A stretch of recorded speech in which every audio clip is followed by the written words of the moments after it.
अम्बे जगदम्बे माँ की जय। सियावर रामचंद्र की जय। उमापति महादेव की जय। पवन सुत हनुमान की जय। राधे प्रिय कृष्ण चंद्र की जय।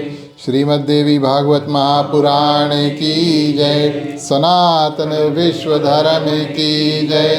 बोलो भाई सब संतन की जय। उपस्थित आदरणीय श्रोतागण, इस साल के शारदीय नवरात्रि शनिवार की शाम की बेला आप सभी का हार्दिक हार्दिक स्वागत, अभिनंदन, हृदय से धन्यवाद। अपनी ओर से, हमारी मंडली की ओर से, खास तौर से हमारे आज के गृह मालिक मालकिन श्रीमान श्रीमती राकेश राम और जोशियल की ओर से उनके निमंत्रण को आप सभी ने स्वीकार किया और सभी को इस समय पर प्रिय श्रोतागण कथा क्रम के लिए पधारे। माता रानी की विशेष आशीर्वाद सभी भक्तों के ऊपर हो। चलिए मंत्रों के साथ में आज का जो कार्यक्रम है उसको शुरू करें। सभी कोई हाथों को जोड़ लें। मंत्र जो जो जानते हैं उनसे निवेदन है अवश्य उनका उच्चारण हमारे साथ साथ करें।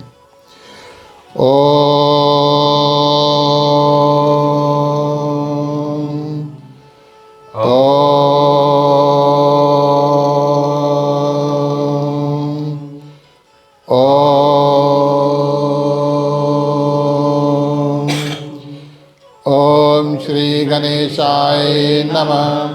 ओम नमो भगवते वासुदेवाय। ओम नमः शिवाय। ओम भूर्भुवः स्वः तत्सवितुर्वरेण्यं भर्गो देवस्य धीमहि धियो यो न प्रचोदयात्।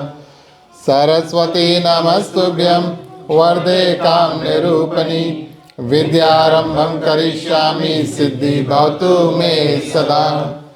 गुरुर्ब्रह्मा गुरुर्विष्णु गुरुर्देवो महेश्वरा गुरुर्साक्षात् परब्रह्मं तस्मै श्री गुरुवे नमः। तमेव माता च पिता तमेव बन्धु च सखा तमेव विद्या दर्वणं तमेव सर्वं मम देव देवा। वासुदेवं सुतं देवं कंसचाणूरमर्दनं देवकी परमानन्दं श्रीकृष्णं वन्दे जगद्गुरु। शान्तकारं भुजगशयनं पद्मनाभं सुरेशं विश्वधारं गगनसदृशं मेघवर्णं शुभांगं लक्ष्मीकान्तं कमलनयनं योगविद्यानिगमनं वन्दे विष्णु भवभयहरणं सर्वलोकैकनाथनं। ॐ शन्नो मित्राः शर्वणः शन्नो भवत्रमा शन्नो इन्द्रो बृहस्पतिः शन्नो विष्णुरुक्रमः। नमो ब्रह्मणे नमस्ते वायो तमेव प्रतीचं ब्रह्मासि तमेव प्रतीचं ब्रह्मा वदिष्यामि नित्यं वदिष्यामि सत्यं वदिष्यामि। तन्वार्वतु तद्वक्तारमवतु अवतु मामवतु अवतारम्। ओम शांति शांति शांति। बोलिए अम्बे जगदम्बे माँ की जय। चलिए प्रिय श्रोतागण, सभी को मिल करके माँ दुर्गा की जो चालीसा है उसका गान करें।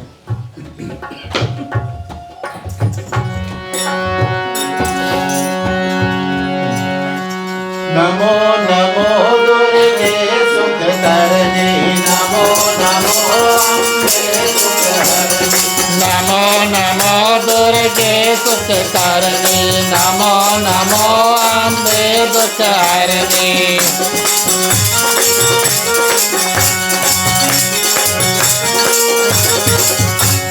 निरंकार है ज्योति तुम्हारी तेहो लौट पहली उजियाली। सखी ललाट मुख महाविशाला नेत्र लाल भृकटी विकराला। रूप मातु को अधिक सुहावे दर्श करत जन अति सुख पावे।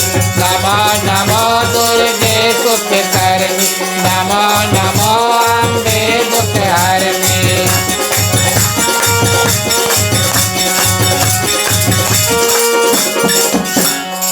तुम संसार शक्ति लय कीना, पालन हेतु अन्न धन दीना।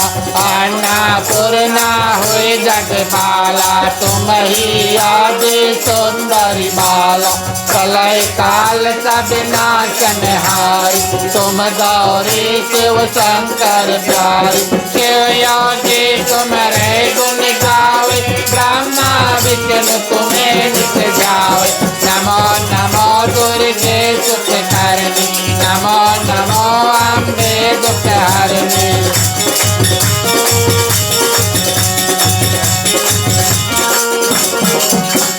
रूप सरस्वती को तुम धारा, जय सुबोध ऋषि मुनि ने उबारा। धरा रूप नरसिंह को अम्बा, प्रगट भई पार कर कंबा। रक्षा कर प्रहलाद बचायो, फिर नाकुश को स्वर्ग पठायो। लक्ष्मी रूप धरो जग माही, श्री नारायण अंग समाई। नमो नमो दुर्गे सुख करनी, नमो नमो अम्बे दुख हरनी।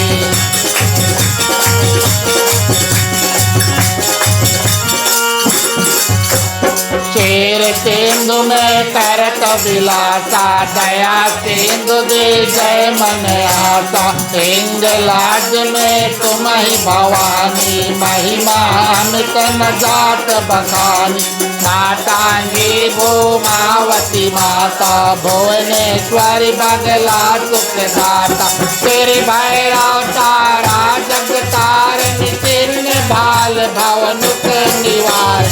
नमो नमो दुर्गे सुख करनी, नमो नमो अम्बे दुख हरनी।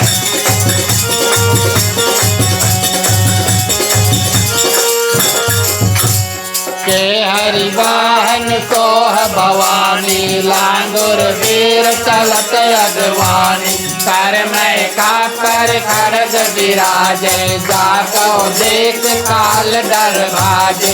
वो है आश्रय और त्रिशूला, जाते उठत शत्रु ही शूला।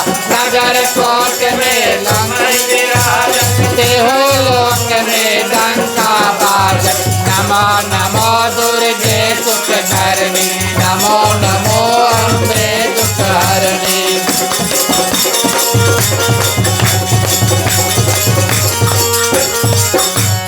सोमन सोमदनो तुम मारे, रात बीज शंखन संहारे। महिषासुर नृप अति अभिमानी, जहियत भार मही अकुलानी। रूप कराल काली को धारा, सेन सहित तुम तहि संसारा।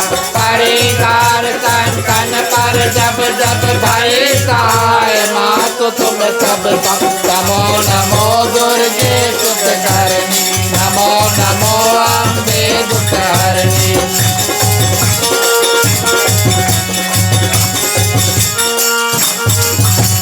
अमरपुरी और सब लोका, सब महिमा सब रहे अशोका। ज्वाला में है ज्योत तुम्हारी, तुम्हें सदा पूजे नर नारी।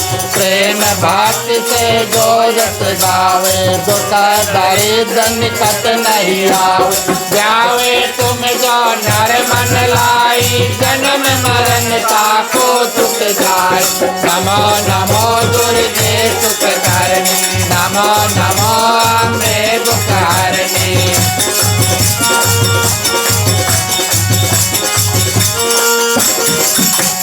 योगेश्वर मुनि कहत पुकारी, योग्य न हो बिनु शक्ति तुम्हारी। शंकर आचारक तब तीनो, काम क्रोध जीत ही सब लीनो। एक दिन ध्यान धरो शंकर को, काहु काल नहीं तुमिरो तुमको। शक्ति रूप को मरम न पायो, शक्ति गई सब मन पछतायो। नमो नमो दुर्गे सुख करनी, नमो नमो अम्बे दुख हरनी।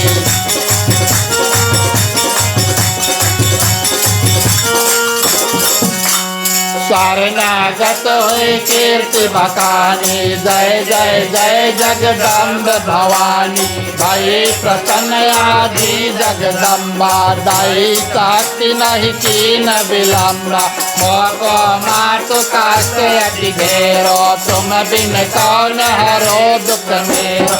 आशा तृष्णा निकट सतावे, रिपु मूर्ख मोहि अति डर पावे। नमो नमो दुर्गे सुख करनी, नमो नमो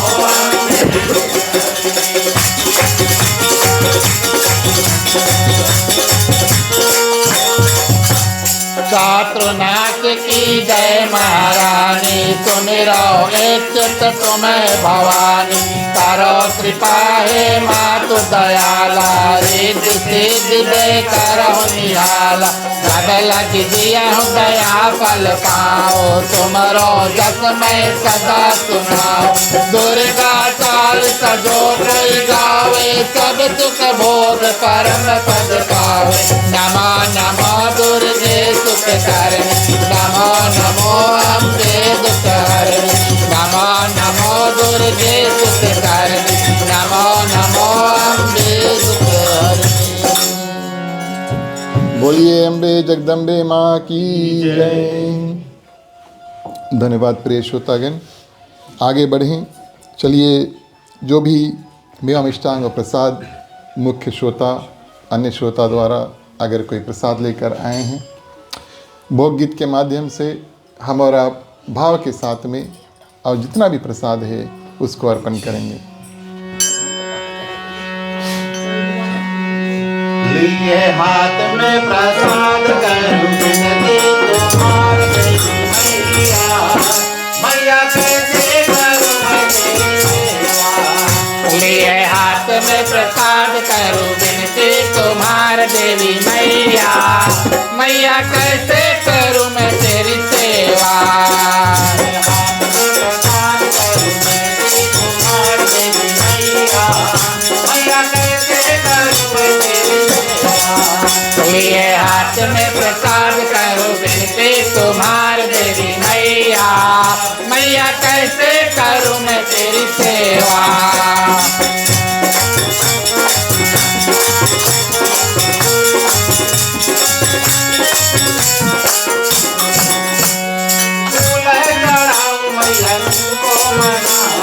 फूल चढ़ाओ मैया तुमको मनाओ। फूल चढ़ाओ मैया तुमको मनाओ।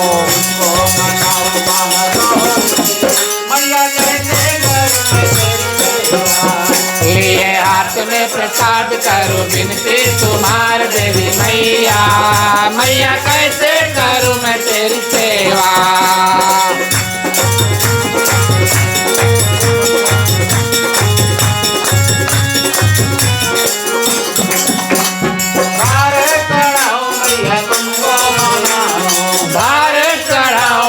तुमको मनाओ। भारत चढ़ाओ मैया तुमको मनाओ। भारत चढ़ाओ मैया तुमको मनाओ। भारत चढ़ाओ मैया तुमको मनाओ। मैया कैसे करूं मैं तेरी सेवा। लिए हाथ में प्रसाद करूं विनती तुम्हार देवी मैया। मैया कैसे करूं मैं तेरी सेवा।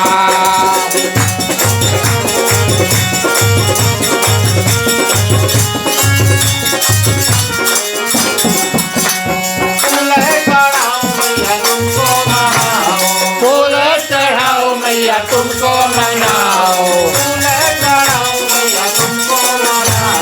फूल चढ़ाओ मैया तुमको मनाओ।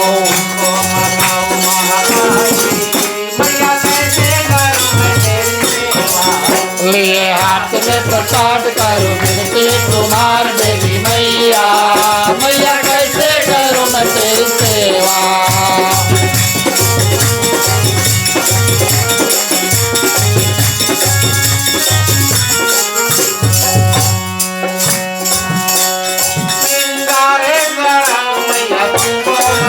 सिंगारे चढ़ाओ मैया तुमको मनाओ।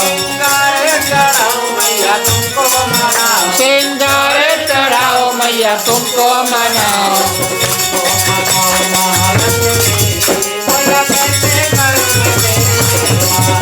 ये हाथ में प्रसाद करूं बिनती तुम्हारी देवी मैया, मैया कैसे करूं मैं तेरी सेवा, मैया कैसे करूं मैं तेरी सेवा, मैया कैसे करूं मैं तेरी सेवा।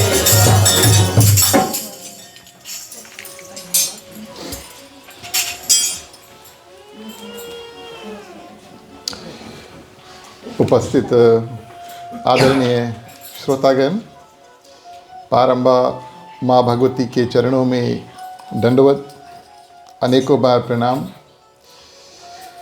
हनुमान जी को वंदन। उनका ध्यान देवी पूजा में अनिवार्य है। अभी अभी हमने और आपने मिलकर के दुर्गा चालीसा का पाठ किया। लांगुर वीर चलत अगवानी, कई रूपों में जहाँ जहाँ देवी माँ अनेक रूप धारण करके और चलती है, उसके आगे अगवानी के तौर पर बानर बंदर जो हम और आप समझें चलते हैं। इस कारण से देवी पूजा में और उनके ध्यान में और लांगुर हनुमान जी इत्यादि का ध्यान बहुत नियम से और पहले किया जाता है। आज हमारे और आप सभी के ऊपर विशेष कृपा हुई कि इस साल के शरद नवरात्रि में हमारा और आपका जो मिलन है, श्रीमान श्रीमती राकेश राम और जोशील समस्त परिवार के आंगन में हुआ, जहां इस दिन में संक्षिप्त चंडी यज्ञ जो पूजा है वो हुआ। और उसके बाद में आज हम और आप मिल कर के सत्संग माध्यम और कथा श्रीमद् देवी भागवत महापुराण जो है उसकी भाग और अवसर जो है प्राप्त हुआ। ये अवश्य माता रानी की असीम कृपा हमारे और आपके ऊपर बरसी। नहीं तो एक तो ये कथा दुर्लभ है और दूसरा आप सभी और हमारा जो साथ है इस रूप में मिलना, माने कि देवी भागवत महापुराण की जो कथा करना, ये बहुत दुर्लभ, शायद साल में एक बार ऐसा अवसर हमें और आपको प्राप्त होता है। हमारे ग्राम मालिक परिवार की ओर से आप सभी को उनके ग्राम में बहुत बहुत स्वागत, बहुत बहुत शुभकामनाएं और विशेष रूप से बहुत धन्यवाद जो लोग कल आए थे यहाँ पर मदद करने के लिए। थोड़ी देर अभी मुझे लगा कि शायद कल थोड़े ज़्यादा लोग थे, फिर धीरे से लगा नहीं, चलो ठीक है। और आप सभी का बहुत बहुत विशेष स्वागत। हमारे मंडली आदर्श सत्संग रामायण मंडली जो संगति इत्यादि हमारे साथ में आज हैं, इन सभी की ओर से आप सभी को जय श्री राम, जय श्री राम, जय जय श्री राधे, जय श्री राम, जय माता दी। जय माता दी। आज नवरात्रि प्रिय श्रोतागण हर एक साल जो है वास्तविक तौर पे 4 बार आती है और इन 4 नवरात्रि को विशेष और अलग अलग रूप से मनाया जाता है। 2 प्रवीण हैं और 2 गुप्त हैं। गुप्त का अर्थ कि जो तंत्र विद्या, ज़्यादातर मंत्र का साधन इत्यादि जागृत करना चाहते हैं, ये 2 नवरात्रि में देवी माँ की ज़्यादा पूजन जो है उसको करते हैं। 2 नवरात्रि विशेष रूप से विश्व भर में मनाया जाता है। सर्वप्रथम चैत्र नवरात्रि आता है। ये वसंत ऋतु में प्रिय श्रोतागण मनाएं। और जब हम और आप रामनवमी के रूप में भगवान श्री रामचंद्र जी का जन्म उत्सव मनाते हैं, वो वास्तविक तौर पे और सनातन नया साल का सबसे प्रथम नवरात्रि है। बात भी सही है, अगर 9 दिन हैं तो अवश्य नवरात्रि तो होंगे ही। तो चैत्र नवरात्रि मार्च अप्रैल के समय वसंत ऋतु रामनवमी के नाम से हम उसको जानते हैं। और उसके बाद में माघ नवरात्रि जो अश्विनी नवरात्रि सितंबर और अक्टूबर में जो आता है, जब हम और आप जिसको हम शरदीय नवरात्रि के नाम से जानते हैं, इसको और इस नवरात्रि के बीच में भगवान श्री रामचंद्र जी ने रावण का वध किया था। 9 दिवस का भगवान श्री राम और रावण में युद्ध हुआ और 10वें दिवस पर, जिसको हम और आप विजय दशमी के नाम से जानते हैं या दशहरा, इसमें भगवान श्री रामचंद्र जी ने और रावण का वध जो किया था, ये इसी नवरात्रि में हुआ। बचा कुचा 2 नवरात्रि, गुप्त नवरात्रि, माघ नवरात्रि जनवरी फरवरी और प्रिय श्रोतागण आषाढ़ नवरात्रि जो जून जुलाई में आते हैं। इनको गुप्त नवरात्रि इस कारण से कहा गया है कि देवी माँ ने सबको अलग अलग रूप से अपने पूजा और अपनी विद्या और अपनी जो साधना है उसको आगे करने का अवसर प्राप्त किया। ज़्यादातर जो तंत्र विद्या, मंत्र विद्या, जागरण इत्यादि जो करना चाहते हैं, मंत्र की जागरण करना चाहते हैं, तो इन 2 गुप्त नवरात्रि में विशेष रूप से पूजन कर सकते हैं। इसका ये मतलब नहीं है कि हम और आप उस नवरात्रि में पूजन नहीं कर सकते। ये चारों नवरात्रि विशेष रूप से माँ की पूजा के लिए बहुत सुंदर और बहुत दुर्लभ है।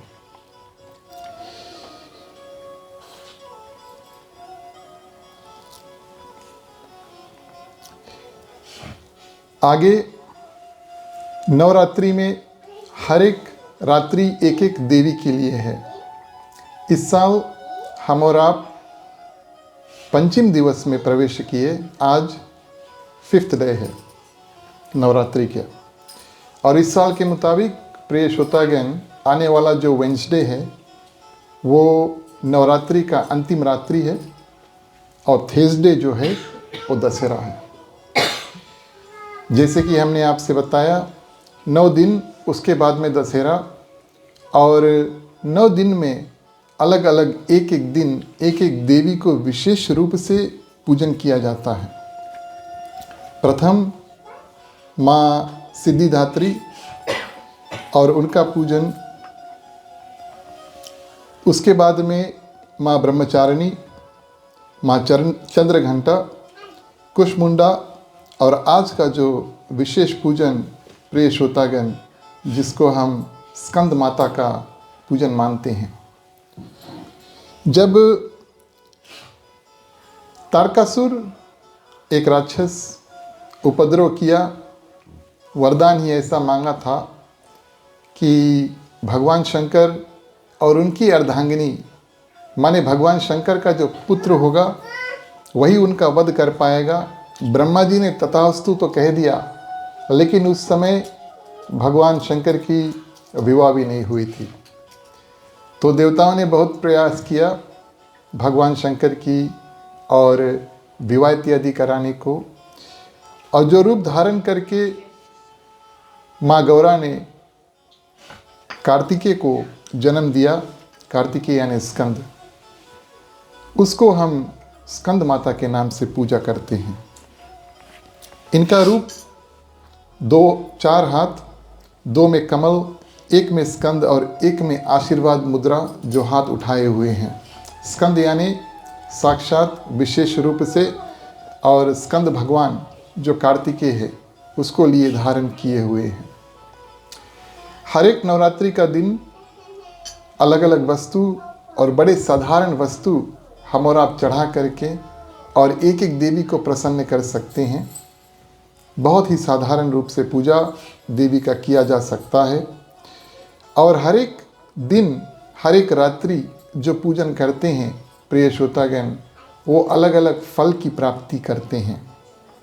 आज स्कंद माता का जो पूजन करते हैं, विशेष रूप से उनको संतान सुख, मोक्ष और शांति, ये 3 वस्तुएं प्राप्त होती हैं। मान लो कोई संतान प्राप्ति की इच्छा कामना हृदय में धारण किए हैं, तो वो आज के दिवस व्रत रहकर और विशेष रूप से स्कंद माता का ध्यान करें, उसका सरल पूजन और प्रिय श्रोतागण अर्चन इत्यादि करें। माता रानी अवश्य उनकी जो मनोकामना है वो सिद्ध करेगी।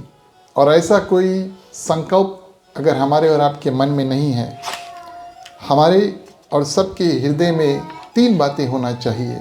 जीवन में सुख हो, जीवन में शांति हो और अंत समय हमें और आपको मोक्ष की प्राप्ति हो। ऐसा संकल्प हमेशा जीवन में रहना चाहिए। सुख हो, शांति हो और अंत समय हमें और आपको मोक्ष की प्राप्ति हो। और इस रूप में प्रिय श्रोतागण, हर एक देवी नवरात्रि के समय जब हम पूजन इत्यादि करते हैं तो साधारण रूप से ही सही, लेकिन ये समय ही इतना सुंदर है कि थोड़ा समय हम निकाल करके अगर पूजा पाठ इत्यादि करें तो बड़ा सुंदर रूप से और विशेष जो आशीर्वाद है देवी का प्राप्त कर सकते हैं। 9 दिवस में पहले 3 देवियां जो हैं, जो देवी की उपासना और पूजन करते हैं, प्रथम 3 दिवस में शरीर की शुद्धि और स्थिरता, शांति जो है वो आती है। चौथी से लेकर छठी तक सांसारिक इच्छाएं, अगर मन में कुछ है, गाड़ी, बंगला, पति, पत्नी इत्यादि सांसारिक इच्छाएं, बल और सफलता, सक्सेस इन लाइफ, शक्ति, ये 3 देवियां जो बीच में आती हैं उनका पूजन करके प्राप्त किया जाता है। 7वीं से लेकर 9वीं तक आध्यात्मिक शक्ति, कि हमारा हृदय के अंदर जो भावना है भगवान के प्रति रहे, जीवन में अच्छे अच्छे कर्म करें और अंत समय मोक्ष हो। ऐसी आध्यात्मिक शक्ति हमारे और आपके जो अंदर बढ़े और मोक्ष और सिद्धियां जो है इस रूप से हम और आप प्रदान करें।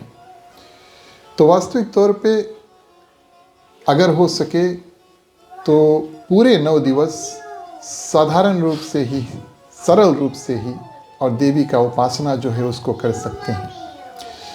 कुछ विवाद इस साल चला कि नवरात्रि 10 रात्रि कैसे हो सकता है और उसके बाद में फिर दशहरा कैसे आ सकता है। प्रथम दिवस एक तो ग्रहण और दूसरा प्रिय श्रोतागण, हमारे और आपका जो दिवस का ज्ञान है और जो वेस्टर्न माने इंग्लिश कैलेंडर है वो बिल्कुल अलग है। हमारा और आपका जो दिवस है वो सूर्य उदय से शुरू होता है और पूरा अगले दिन सूर्य उदय तक चलता है। इसी कारण से सनातन साल जो नंबर है, वेस्टर्न साल का जो नंबर है, जैसे अभी हम 2025 में है तो सनातन साल जो है 2080 समथिंग पहुंच चुका है, शार्प 28 डेज, और सूर्य उदय से लेकर सूर्य उदय तक होता है। इस साल ये बड़ा सुंदर निर्णय हुआ कि सोमवार के दिन घट स्थापना जिसको कहते हैं, ज्ञान के रूप में हम आपको ये बात बता देते हैं ताकि अगले साल अगर हो सके तो हम और आप अपने घर में जो है उसको कर सकें। घर में कथा ना हो, घर में पुरोहित आकर, ब्राह्मण आकर पूजन ना करें, लेकिन कम से कम हर एक नवरात्रि में जो प्रथम दिवस होता है, एक समय आता है, उसको कहते हैं घट स्थापना। घट यानी कलश। तो घट स्थापना का समय इस साल सोमवार को था और फिर दूसरे जो दिवस था शाम को नवरात्रि का पहला दिन था। ऐसे प्रवेश करते करते हम और आप आज 5वें रात्रि में हुए और आने वाला जो वेंसडे है वो अंतिम नवरात्रि का रात होगा। और जैसे बताया थर्सडे जो है वो दशहरा है। फिर से रिपीट कर देते हैं, थर्सडे को दशहरा है। फिर से बता दी,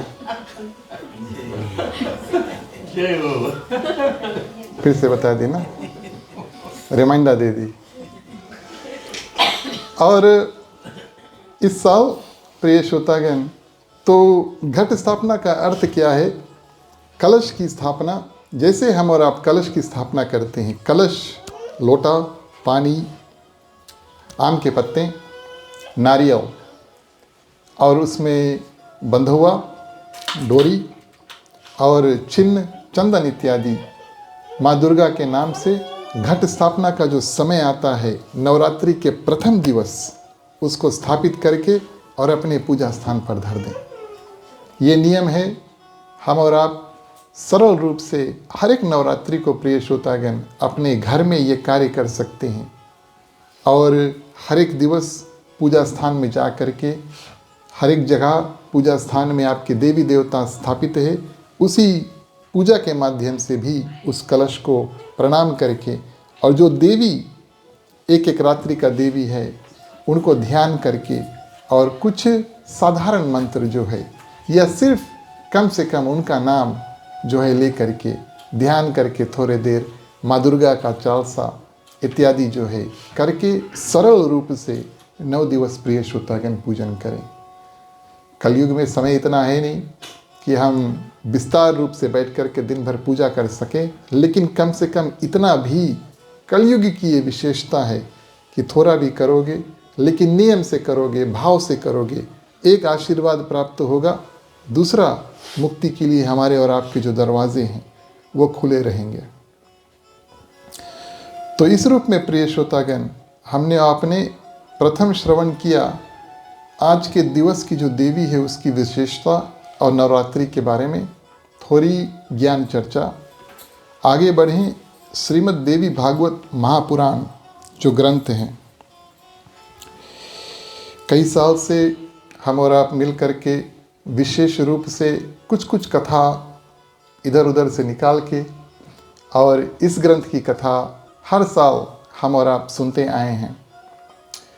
पिछली साल से हमने ये निर्णय किया, आपको उचित लगे या ना, लेकिन हमने ये निर्णय किया था, पिछली साल बताया था कि अब से हम और आप मिल करके लेफ़्ट टू राइट माने कि शुरू से लेकर के अंत तक धीरे धीरे, हमारे ख्याल से शायद 15 साल लगेंगे, लेकिन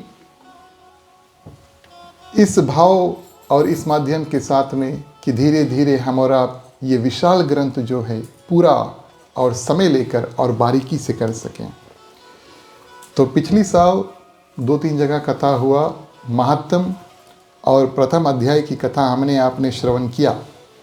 आज हम और आप प्रथम स्कंद से निकल करके, इसमें 12 स्कंद हैं और हर एक स्कंद में अलग अलग कई अध्याय हैं, कई अनेक रूप से अध्याय हैं। तो 12 स्कंद में से पहले स्कंद और दूसरे स्कंद के बीच में हम और आप कथा शुरू करेंगे और समय अनुसार प्रिय श्रोतागण दूसरे स्कंद की कथा में और प्रवेश करेंगे।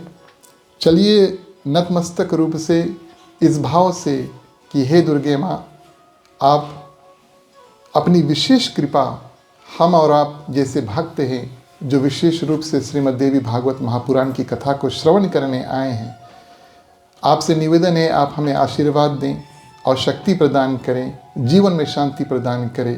इस भाव के साथ में चलिए सुमिरनी को करते हैं। बोलिए अम्बे जगदम्बे माँ की जय।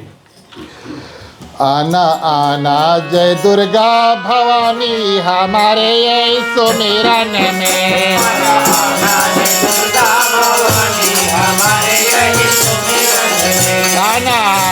जय दुर्गा भवानी हमारे ये सुमिरन में।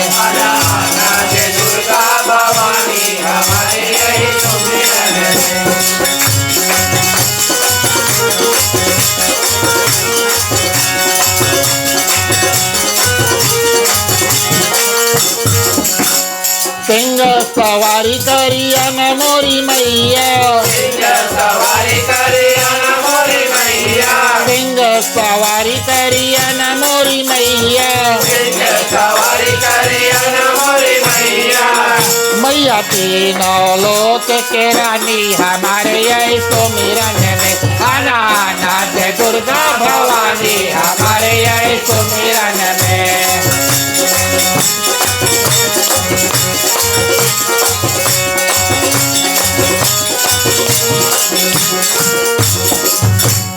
जब जब भीड़ पड़ी भगतन पे, जब जब भीड़ पड़ी भगतन पे, जब जब भीड़ पड़ी भगतन पे, मैया आप करो अगवानी हमारे ऐसो मिलन में, आना आना जय दुर्गा भवानी हमारे ऐसो मिलन में।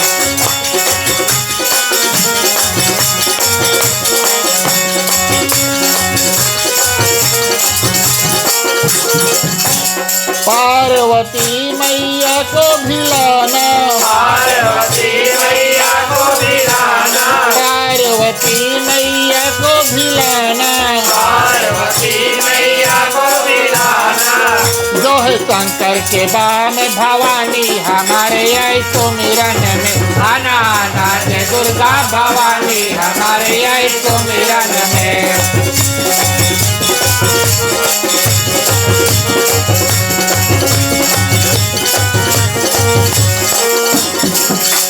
नौ दुर्गे माता को भिलाना, दुर्गे माता को भिलाना, नौ दुर्गे माता को भिलाना, दुर्गे माता को भिलाना, जो है आशीर्वाद को दीना हमारे ऐसो मिलन में, आना आना जय दुर्गा भवानी हमारे ऐसो मिलन में।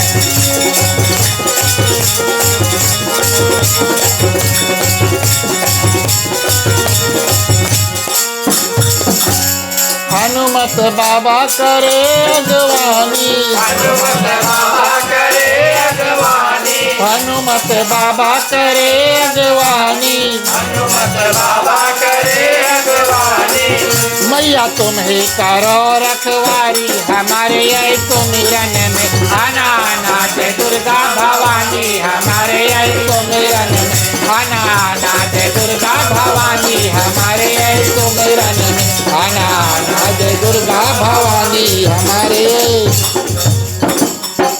बोलिए अम्बे जगदम्बे माँ की जय। तो आज की कथा विशेष रूप से श्री सुखदेव मुनि, वेदव्यास के जो पुत्र श्री सुखदेव मुनि, उनकी उत्पत्ति कैसे हुई, श्रीमद् देवी भागवत कथा महिमा में किस रूप से आई। महर्षि वेदव्यास आप सभी जानते हैं, महाभारत और सभी पुराणों की जो रचना करता वो हैं। एक दिन उनके हृदय में इच्छा आई कि पुत्र हो। सिद्ध ऋषि हैं और उन्होंने बहुत अलग तरीका से सुखदेव मुनि की उपस्थिति जो प्रिय श्रोतागण की, और अरणी यज्ञ से सुखदेव मुनि की उपस्थिति हुई। रामानंद सागर रामचरितमानस जो कथा हुई, टीवी सीरियल जो था 80s में निकला था, अगर आपने उसमें देखा होगा, जब भगवान श्री राम और सुग्रीव का मिलन हुआ, पता नहीं याद है कि नहीं, मैं तो निवेदन करूंगा बार बार उसको देखो, बहुत सुंदर कथा है। अब तो यूट्यूब में फ्री मिलता है। हनुमान जी भगवान श्री राम और सुग्रीव के बीच में मित्रता कराते हैं, ये बात तो हम सभी को जानते हैं। मित्रता कैसे कराते हैं ये बात भी आप जानते हैं, अग्नि को साक्षी दे करके, यानी कि आग की साक्षी को देख करके, और हनुमान जी भगवान श्री राम और सुग्रीव की मित्रता कराते हैं। लेकिन अग्नि जो है प्रज्वलित कैसे हुआ ये देखने के लिए टीवी सीरियल देखना अनिवार्य है। 2 लकड़ी लेकर के प्रिय श्रोतागण उसको लगड़ करके, तब उसमें से जो अग्नि प्रज्वलित हुआ, उसमें भगवान श्री राम और सुग्रीव की मित्रता साक्षी मानकर किया गया। हनुमान जी 2 अलग अलग लकड़ी लेकर के लगड़ते हैं, और अगर इसको ट्राई करना तो बहरे ट्राई करना। और अग्नि 2 अगर लकड़ी अगर आप लेकर के लगड़ोगे, थोड़ा मेहनत है लेकिन अवश्य अग्नि इत्यादि होगा। इसी रूप में और वेदव्यास जी अरणी यज्ञ माध्यम से, यानी कि लकड़ी को लगड़ करके जो और अग्नि स्थापित हुआ, प्रार्थना के माध्यम से, अपने तपोबल के माध्यम से श्री सुखदेव मुनि की उपस्थिति जो है उत्पन्न जो है उसको कराते हैं।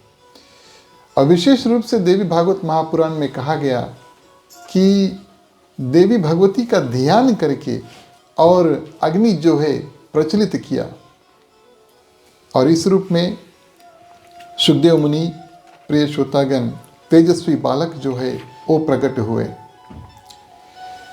ऐसे दिव्य संत और देवी भगवती की कृपा से प्राप्त हुआ जो संतान है, जैसे पैदा हुआ प्रिय श्रोतागण, वो छोटा शिष्य यानी बेबी का रूप नहीं, लेकिन वो साक्षात एक सुंदर बालक का रूप धारण किया, जिसमें सब सिद्धि, बुद्धि इत्यादि, बोलने की शक्ति, समझने की शक्ति, सब जैसे उत्पन्न हुए अग्नि से वैसे उसके पास था, इंस्टेंट। माने अगर वेदव्यास छोटे बालक को अपने हाथों में खिलाना चाहते थे, जैसे हम और आप बच्चे को गोदी लेकर घूमते हैं, तो ये अवसर उनको प्राप्त नहीं हुआ, क्योंकि सुखदेव मुनि जब आए तो सिद्ध बुद्धि इत्यादि लेकर के, बोलने की शक्ति और पूरा पहरावा लेकर के, प्रिय श्रोतागण, कपड़े इत्यादि लेकर के, मानो अग्निदेव में से साक्षात सजे धजे और अग्नि देवता प्रस्थित हुए, उसी रूप धारण करके, सुंदर रूप धारण करके सुखदेव मुनि उपस्थित हुए। उसमें कोई प्रकार की वासना और प्रिय श्रोतागण नहीं थी, और हृदय में तप करने की भावना थी। अब वेदव्यास के मन में ये प्रसंग था कि मेरा पुत्र हो और मेरे साथ में रहे, लेकिन सुखदेव मुनि आए तब प्रिय श्रोतागण पिताजी को प्रणाम किया, धन्यवाद आपने हमें उपस्थिति दी, और प्रिय श्रोतागण चल देते हैं वन तपस्या करने के लिए। एक भी क्षण अपने पिता के साथ में रुकता नहीं, और जाकर के काफ़ी सिद्धि प्रिय श्रोतागण प्राप्त करके, तपस्या इत्यादि करके, और तब सब सिद्धि लेकर के अपने पास आया। पुराणों में वर्णन है, श्रीमद् देवी भागवत महापुराण में वर्णन है कि किस रूप से एक पर्वत के शिखर पर जाकर के बहुत कठोर तपस्या करते हैं गुफा के अंदर, और वहाँ पर किसी प्रकार का आवाज़, सूर्य की किरण इत्यादि प्रिय श्रोतागण निकल ना पाए, उसके अंदर घुस ना पाए, उसके अंदर बैठ करके और सुखदेव मुनि तपस्या करते हैं। और इतना सुंदर तपस्या किया कि सब सिद्धि, सब ज्ञान, सब बुद्धि प्रिय श्रोतागण उसमें आई, और विचित्र रूप से उनके तन में भी परिवर्तन हुआ। माँ दुर्गा की असीम कृपा से वो कोई रूप धारण कर सकता था।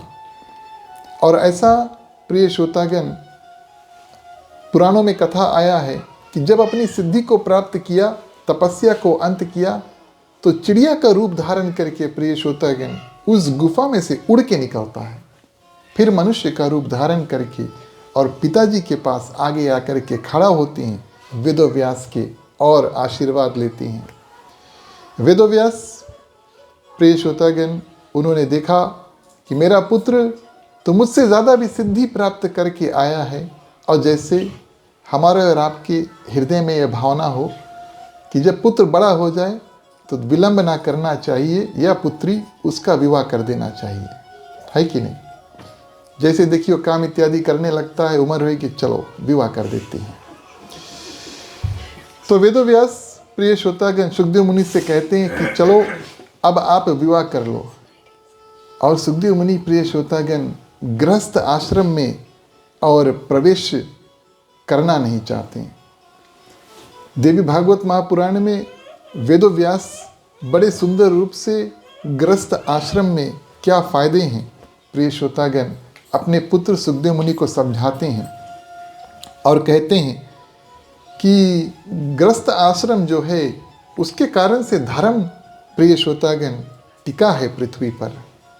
आप इस बात का ध्यान देना कि धर्म ग्रंथों से चलता है, धर्म ब्राह्मणों से चलता है, पुरोहित जो आपके घर पे पूजा आकर के कराते हैं उससे चलता है, और धर्म प्रिय श्रोतागण हमारे और आपके हृदय में वो भावना है जिसके माध्यम से हम अपने पूजा स्थान को हर दिन जाते हैं और भगवान का पूजा इत्यादि जितना हो सके उसको करते हैं। ये सब भावना लेकर के और धर्म चलता है। और ये शुरू कहाँ से होता है? गृहस्थ आश्रम में से। क्योंकि जितना ज़्यादा लोग गृहस्थ आश्रम में प्रवेश करेंगे, गृहस्थ आश्रम का अर्थ क्या है? जब एक स्त्री और पुरुष विवाह के बंधन में, यानी कि उनका शादी हो, उसके बाद में अपना जो जीवन है साथ में मिल करके, इसको गृहस्थ आश्रम कहते हैं। गृहस्थ आश्रम शुरू ही होता है सनातन विवाह पद्धति से, यानी कि मंत्रों के साथ में और ब्राह्मण के सानिध्य और विवाह संस्कार जो है उसको किया जाता है। उसके बाद में अब जितना संस्कार करें, अपने घर पर पूजा इत्यादि करें, घर भोज इत्यादि करें, वो सब सनातन पद्धतियाँ हैं। और इस कारण से प्रिय श्रोतागण, वेदव्यास कहते हैं कि आप भी गृहस्थ आश्रम में प्रवेश करो, क्योंकि यज्ञ, दान, तप, शिक्षा और समाज की जितनी व्यवस्था है, अरेंजमेंट है, वो सब प्रिय श्रोतागण उसी पर टिकी है, यानी कि गृहस्थ आश्रम पर टिकी है। तो कभी कभी अगर हमारे और आपके मन में ये ख्याल आए कि काहे तो शादी कर लिया भैया, इस बात का ध्यान देना कि हमने वही किया है जो भगवान ने हमें करने के लिए भेजा था। गृहस्थ आश्रम में प्रवेश करते हैं और पूजा पाठ के माध्यम से प्रिय श्रोतागण जीवन तो निर्वाह करते हैं, लेकिन धर्म जो है उसको चलाते हैं और उसको और आगे बढ़ाते हैं। और जब सुखदेव मुनि ने ये बात को सुना, वैसे तो प्रिय श्रोतागण पिता से विवाद नहीं करना चाहिए, लेकिन हाथ जोड़ करके सुखदेव मुनि जो थे अपने पिता से कहते हैं कि मैं गृहस्थ आश्रम में अगर प्रवेश कर लिया, तब मैं अपना ध्यान किसी रूप से पूजा पाठ, भक्ति इत्यादि में इतना नहीं दे पाऊंगा जितना मैं अभी दे पाता हूँ।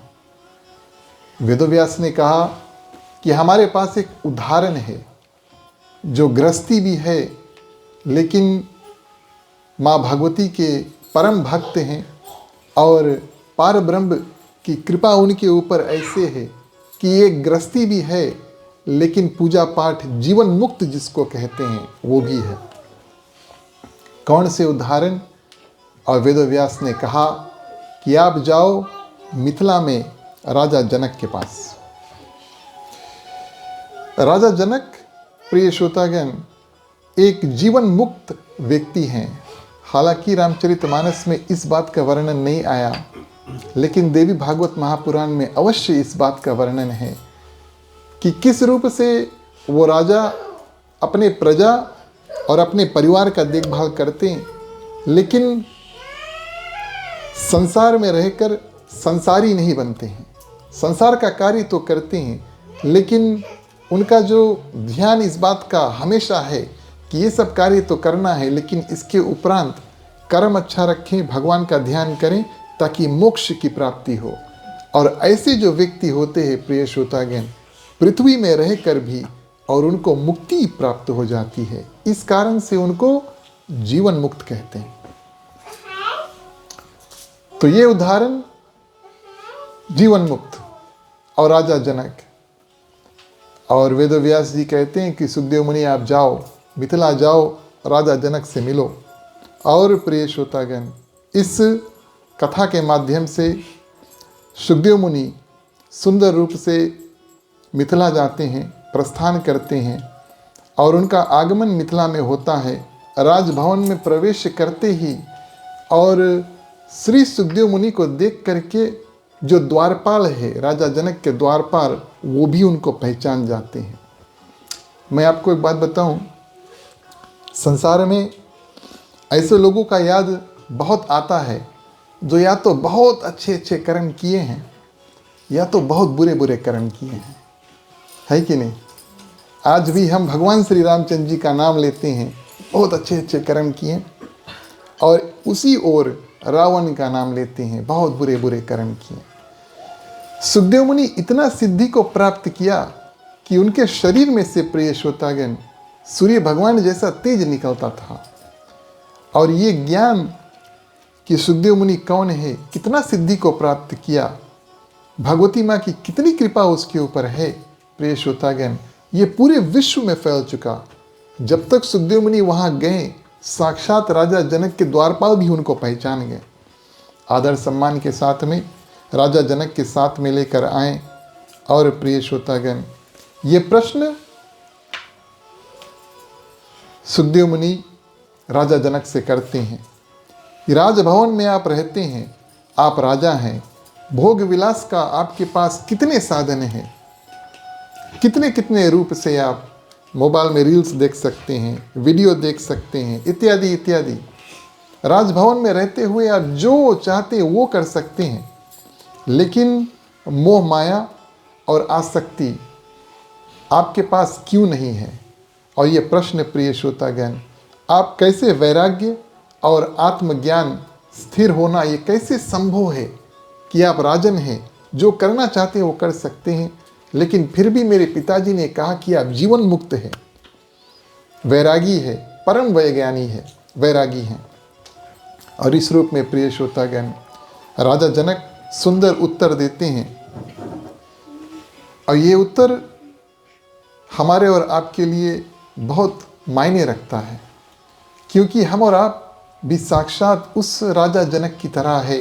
हर एक घर में जो घर का मुखिया है, उस घर का राजा है। आज आप जाना अपने पत्नी से बोलना कि घर के राजा हम हैं। अरे बात भी सही है, और पत्नी को बोलना चाहिए, हाँ अगर आप राजा हैं तो घर की रानी भी हम हैं, है कि नहीं? नहीं, बात सही है। घर आपका है तो घर के तो राजा आप ही रहेंगे, और आपकी पत्नी उस माध्यम से घर की रानी हुई।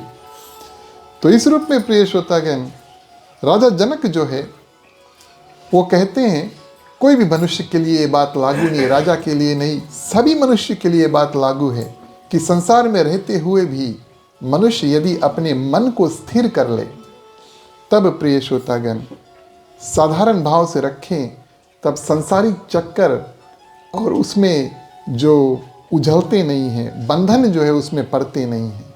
मन को स्थिर कर लें, मन को भगाएं ना, और मन को केंद्रित कर लें, एक जगह पे ध्यान लगा करके, और एक लक्ष्य रखें कि हमें ये करना है।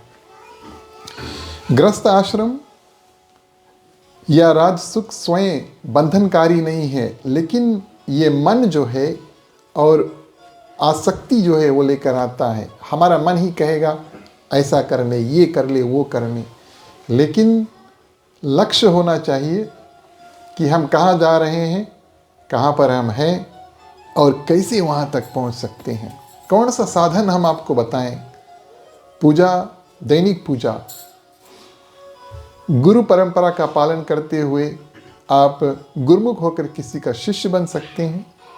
और प्रिय श्रोतागण, जितना हो सके कथा के माध्यम से अपनी आध्यात्मिक रास्ता जो है उसमें आगे बढ़ें। ऐसे ऐसे कुछ साधन हैं जिस माध्यम से हम और आप अपने मन को केंद्रित करते हैं। नहीं तो आपके मन में शायद ये भी आया होगा, चलो आज नहीं जाएं, घर पे ही रहें। तो मन को ट्रेन करना है कि भले कभी कभी कोई वस्तु अच्छा नहीं लगे, जैसे डॉक्टर कभी कभी दवाई दे दे तो हम पीना नहीं चाहेंगे, कड़वा है या नहीं पीना चाहेंगे, डॉक्टर ने दिया है, डॉक्टर जी। लेकिन फिर भी प्रिय श्रोतागण, ये हमारे फायदे के लिए है, इस कारण से उन्होंने दिया है। ठीक उसी प्रकार ये ज्ञान कि हमारा और आपका जो मन है भले चंचल है, लेकिन उसको हम ही काबू में कर सकते हैं।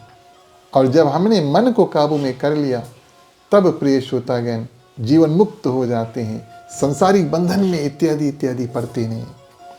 इस रूप से और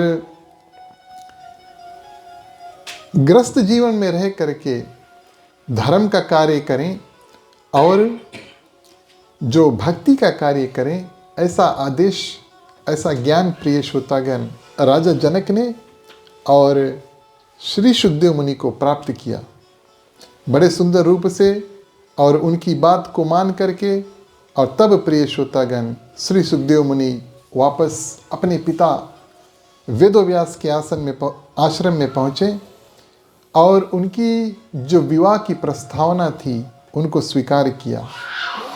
और यही सुखदेव मुनि प्रिय श्रोतागण 16 वर्ष की उम्र में साक्षात सुंदर रूप से और राजा परीक्षित को भाव के साथ में प्रिय श्रोतागण 7 दिनों में श्रीमद् भागवत महापुराण की कथा को सुनाए। और राजा परीक्षित कथा को सुन करके और मुक्ति को प्रदान किए। मैं आपको ये बताने की कोशिश कर रहा हूँ कि भले कितना सिद्धि उन्होंने प्राप्त किया, उसके बाद में गृहस्थी जीवन में प्रवेश किया और गृहस्थ आश्रम बड़ा सुंदर से निभाया। और प्रिय श्रोतागण निभा करके और इतना सिद्धि को प्राप्त किया कि परीक्षित जैसे परम तेजस्वी राजा जब उनको 7 दिवस का समय मिला कि 7 दिवस में तुम्हारा और मृत्यु हो जाएगा, तक्षक नाग है वो आकर के डस लेगा। और उस प्रिय श्रोतागण राजा परीक्षित को कथा के माध्यम से और मुक्ति प्रदान कर दिया। ये थे श्री सुखदेव मुनि। तो श्रीमद् देवी भागवत महापुराण में इस बात का विस्तार बड़े सुंदर रूप से वेदव्यास और प्रिय श्रोतागण सुखदेव मुनि की कथा आई है। भगवती माँ दुर्गा के चरणों में हम और आप अपना ध्यान केंद्रित करें। चलिए एक छोटी सी कीर्तन है उसको करें, उसके बाद में कथा को आगे बढ़ाएं, फिर आरती करेंगे। बोलिए अम्बे जगदम्बे माँ की। आप सभी हमारे साथ में गाएं। दुर्गे माँ, दुर्गे माँ, दुर्गे माँ, दुर्गे माँ, दुर्गे माँ, दुर्गे माँ।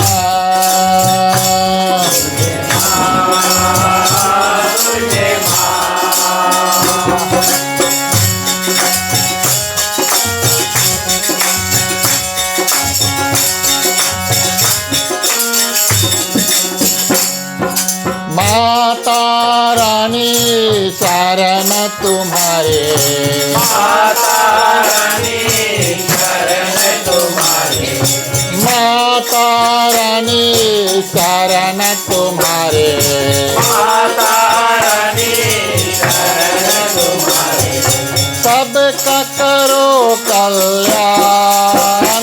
दुर्गे माँ, दुर्गे माँ, दुर्गे माँ, दुर्गे माँ।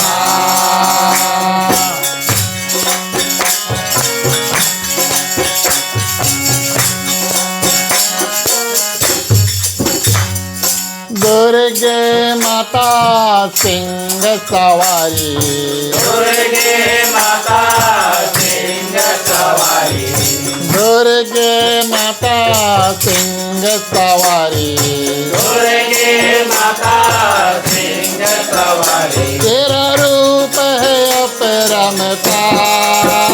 दुर्गे माँ, दुर्गे माँ, दुर्गे माँ, दुर्गे माँ।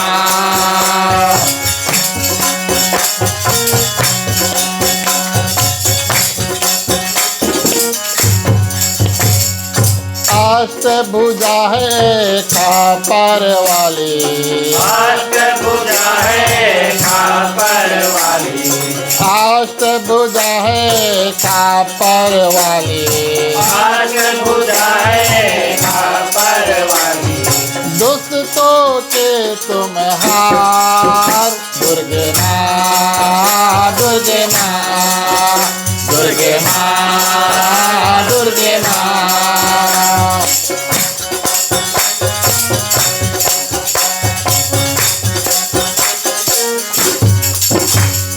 जग की माता शांति देती, जग की माता शांति देती, जग की माता शांति देती, जग की माता शांति देती, कर दुखियों के पार। दुर्गे माँ दुर्गे माँ दुर्गे माँ दुर्गे माँ।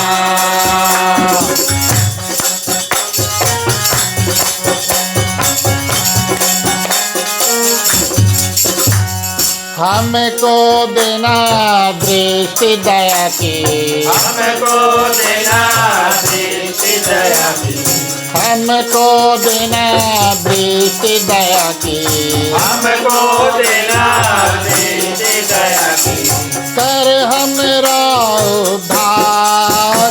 दुर्गे माँ दुर्गे माँ दुर्गे माँ दुर्गे माँ दुर्गे माँ दुर्गे माँ दुर्गे माँ दुर्गे माँ। बोलिए अम्बे जगदम्बे माँ की जय। तो ये था प्रथम स्कंद जो है श्रीमद् देवी भागवत महापुराण के, उसके अंतिम भाग की कथा। अब हम और आप प्रिय श्रोतागण दूसरे स्कंद में प्रवेश करें समय अनुसार, और जहाँ तक पहुँच सके वहाँ तक पहुँचेंगे अवश्य। दूसरे स्कंद में प्रिय श्रोतागण वेदो व्यास जी ने लिखा कि एक अप्सरा थी जिसका नाम था अद्रिका, और देवलोक में थी। जो अप्सरा है देवलोक में रहती हैं, और एक समय एक ऋषि के जो तप है उसमें विघ्न बाधा जो है डाला, और क्रोधित होकर के ब्राह्मण ने उनको शाप दिया कि तुम चंचल रूप में मेरा ध्यान को भंग किए हो, इस चंचलता के माध्यम से पृथ्वी में तुम जाकर के और मछली का रूप धारण करो। शाप का ऐसा प्रभाव पड़ा कि अद्रिका प्रिय श्रोतागण तुरंत मत्स्य रूप हो गई। मत्स्य यानी मछली, मछली मछली है ना, मछली। हम लोग मछली बोलते हैं, भारत में मछली बोलते हैं, या मच्छी अगर आपने सुना होगा। तो मत्स्य रूप में हो गई और नदी में प्रिय श्रोतागण रहने लगी। काफ़ी समय बाद एक राजा आए और उसी मछली का शिकार किया, और मछली तो पकड़ी गई, और उसको जब काटा गया, पेट को चीरा गया, तब प्रिय श्रोतागण उसमें से निकले दो बालक, एक पुत्र एक कन्या। पुत्र का नाम मत्स्यराज, मछली में से निकला तो मछली के राजा, और दूसरा प्रिय श्रोतागण एक कन्या। और कन्या बड़ी विचित्र थी, उसके शरीर से और मछली के दुर्गंध जो है, गंध जो है वो आ रही थी। इस कारण से उसका नाम रख दिया गया मत्स्य गंधा।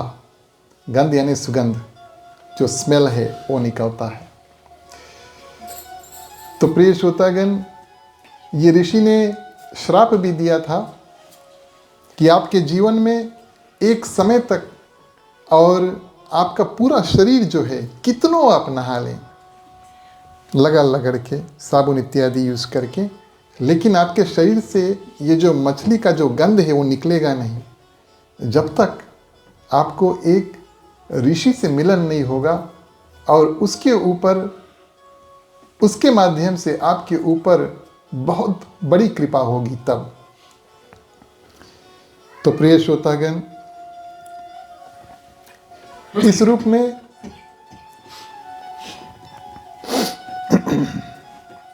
ये जो कन्या थी मत्स्यगंधा, नदी में नौका जो है चलाती है।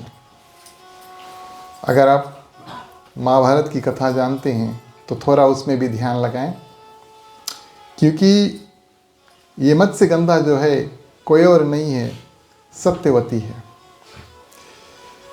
तो मत्स्यगंधा नौका में लोगों को नदी के इस पार से उस पार लगाने का कार्य कराते हैं। और एक समय ऐसा आया, एक ऋषि पराशर नाम के वहाँ पर आए, उसको नदी के इस पार से प्रिय श्रोतागण उस पार और जाना था।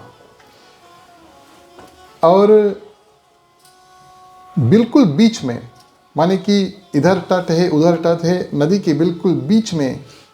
और ऋषि पराशर ने इस कन्या को जब देखा और उनकी हस्त रेखा को अचानक से देखा, हाथ की रेखा को देखा, तब प्रिय श्रोतागण उनको इस बात का ज्ञान हुआ कि उन्हीं के माध्यम से और इसी कन्या को यहीं पर एक पुत्र जन्म होगा। ये ऋषि पराशर मिले, मत्स्य गंधा की जो मछली का जो गंध है तन से बिल्कुल हट गया। और ऋषि पराशर निवेदन करते हैं इस कन्या से कि मेरे माध्यम से तुम्हारा पुत्र होगा। तो कन्या कहती है मेरा तो भी विवाह भी नहीं हुआ। तो ऋषि कहते हैं कि हम सिद्ध ऋषि हैं और आपका जो पुत्र है वो भी हो जाएगा और आप फिर भी और कन्या के ही रूप में रहेंगी।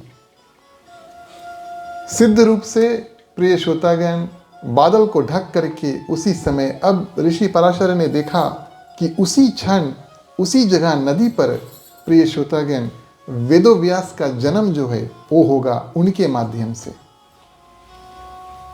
वेदोव्यास कौन? साक्षात विष्णु भगवान के अवतार माने गए हैं, जिन्होंने सब पुराणों की रचना की, श्रीमद् देवी भागवत महापुराण की भी रचना की। तो इस रूप में प्रिय श्रोतागण वेदोव्यास की उत्पत्ति की कथा श्रीमद् देवी भागवत महापुराण में आई और माता को प्रणाम किया। जैसे उनके पुत्र सुखदेव मुनि होश सिद्धि लेकर के प्राप्त हुए थे, उसी प्रकार वेदोव्यास भी प्रिय श्रोतागण जैसे जन्मे माता को प्रणाम किया और कहते हैं कि आप हमें यहीं पर छोड़ दीजिए, मैं गंगा के तट पर और तपस्या करूंगा। और यही दिव्य बालक आगे चल के वेदोव्यास नाम से जगत में प्रसिद्ध हुआ और उनका नाम बाद में चल के कृष्ण द्वैपायन के नाम से प्रसिद्ध हुआ, क्योंकि द्वीप माने एक छोटा सा आइलैंड नदी के बीचों बीच में, वहाँ उनका जन्म हुआ था। कृष्ण यानी श्याम वर्ण के थे और द्वीप में जन्मे, इस कारण से उनका नाम पड़ा कृष्ण द्वैपायन, जिसको हम और साधारण रूप में श्री वेदोव्यास मानते हैं। साक्षात विष्णु भगवान के अंश अवतार रूप में। और किस कारण भगवान विष्णु ने वेदोव्यास के रूप में और अवतार धारण किया कि संसार में धर्म की रक्षा हो और वेद जो है वेद बने और उसके बाद में पुराण जो है बने। और ये सब प्रिय श्रोतागण वेदोव्यास ने किया, इस कारण से उनका नाम बाद में चल के वेदोव्यास पड़ा। और इतनी सिद्धि को कैसे प्राप्त किए कि वेदों का विभाजन करके और उसके बाद में पुराणों को लिखा। श्रीमद् देवी भागवत महापुराण में कहा कि वही बालक बहुत कठोर तपस्या करते हैं और माता सत्यवती को विदा करके गंगा द्वीप पर निवास किया दीर्घ काल, अनेक बहुत ज़्यादा लंबी समय तक प्रिय श्रोतागण ध्यान कर तपस्या किया और देवताओं से शक्ति को प्राप्त किया और वेदों को 4 भाग में विभाजन किया तथा पुराण और महाकाव्य की जो रचना इत्यादि है उन्होंने किया। और उसके बाद में प्रिय श्रोतागण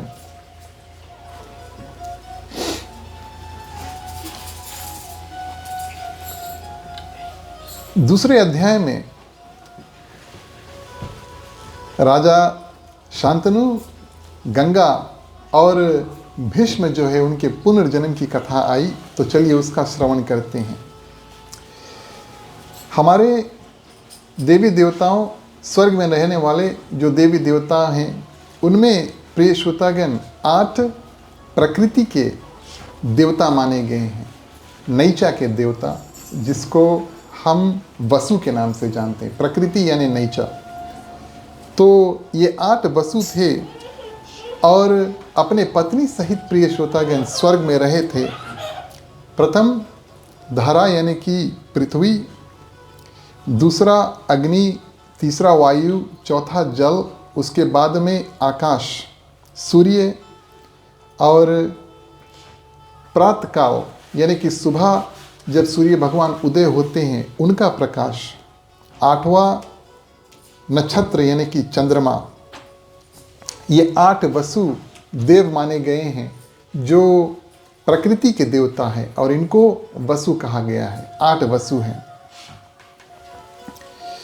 इनको भगवान विष्णु के अंग माने गए हैं और 8 वसु इंद्र भगवान के सहायक है। जैसे सभी देवता इंद्र भगवान के सहायक है तो ये 8 वसु भी है। और एक वसु इनमें था, थोड़ा ध्यान लगाना, एक वसु इनमें था जो वशिष्ठ ऋषि के एक गौ थी, गाय थी, उसका नाम था नंदिनी। और उन्होंने अपहरण किया उनके गाय को, यानी कि एक वसु, 8 में से एक वसु जा कर के और वशिष्ठ ऋषि के घर से एक नंदिनी गौ जो है उसको चुरा लिया। वशिष्ठ जी को ये बात का ज्ञान हुआ, बड़े क्रोधित हुए और एक नहीं पूरे 8 वसुओं को उन्होंने श्राप दे दिया कि उनको मनुष्य योनि में जाकर के जन्म लेना होगा।